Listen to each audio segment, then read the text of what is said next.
Bonjour et bienvenue dans ce premier chapitre consacré au langage PHP. Nous allons apprendre ensemble à créer des sites web dynamiques en PHP. Mais au fait, est-ce que vous savez la différence entre les sites web statiques et les sites web dynamiques?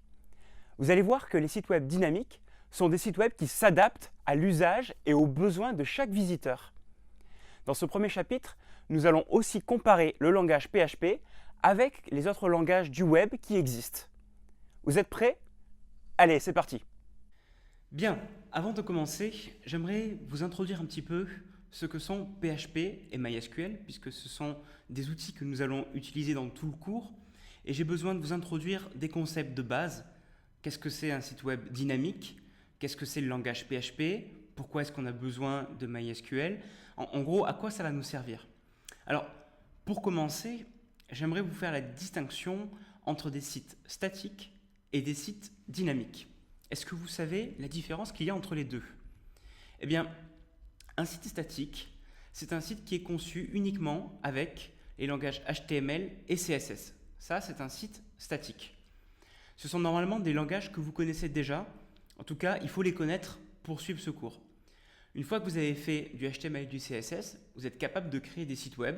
Vous pouvez leur donner l'apparence que vous voulez, mais le problème, c'est que ces sites web ne changent pas. Ils sont globalement tout le temps les mêmes. Les sites dynamiques, eux, vous allez voir, vont utiliser aussi HTML et CSS, c'est pour ça qu'il faut les connaître, mais en plus, on va utiliser d'autres technologies.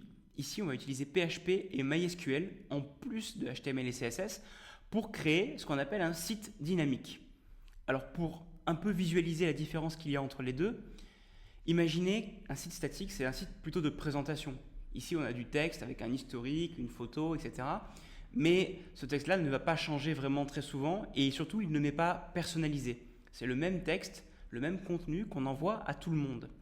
L'intérêt des sites dynamiques, c'est qu'on peut faire des choses comme ça.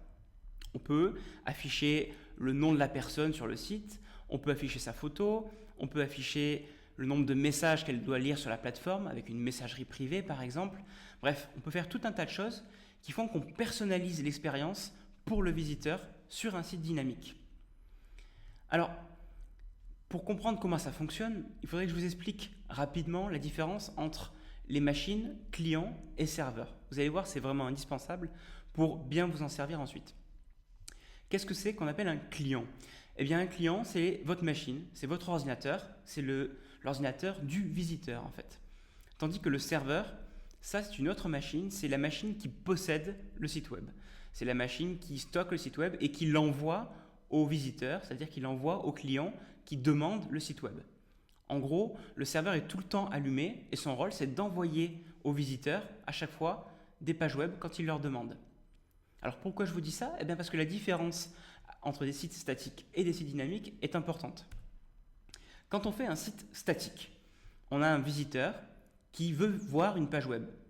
Ce visiteur fait une demande. Il demande au serveur la page. Il dit hey, est-ce que tu pourrais m'envoyer la page historique de la société, par exemple? Le serveur répond en lui disant ok, tiens, voici la page que tu m'as demandé. Et du coup, le visiteur l'affiche. Ça, c'est un site statique.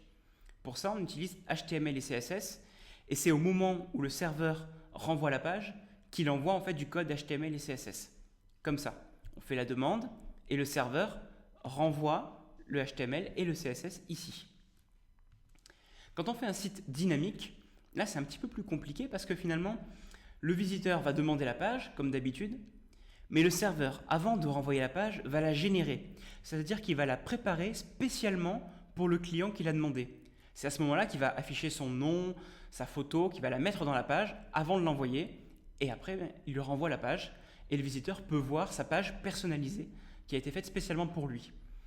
Alors là, les technologies sont un petit peu différentes, parce que ici, on va utiliser un langage comme PHP pour générer la page spécialement pour le client, et quand on va envoyer la page, ça sera comme avant, on va renvoyer du HTML et du CSS. Ça donne ça. Le visiteur demande la page au serveur. Le serveur dit « Ok, attends, je génère la page pour toi. » Boum boum, il travaille avec PHP par exemple. PHP va générer du code HTML et CSS que le client peut comprendre. Et ensuite, il lui envoie le code HTML et CSS qui a été généré spécialement pour lui. Parce que le client ne comprend pas le code PHP, il comprend uniquement le code HTML et CSS. Donc le rôle du serveur avec PHP, c'est de lui générer son code HTML et CSS qui est personnalisé. Alors, avant de terminer, j'aimerais quand même vous dire qu'il n'y a pas que PHP et MySQL. Autant pour un site statique, on n'a pas le choix, on est obligé d'utiliser HTML et CSS, ce sont les standards, tout le monde doit les utiliser. Par contre, PHP et MySQL ne sont pas les seuls, même si ce sont ceux qu'on va utiliser dans ce cours. Parmi les langages serveurs, on a PHP bien sûr, mais aussi on va utiliser parfois Java, Python, Ruby, C# et bien d'autres. En fait, il existe de très nombreux langages serveurs.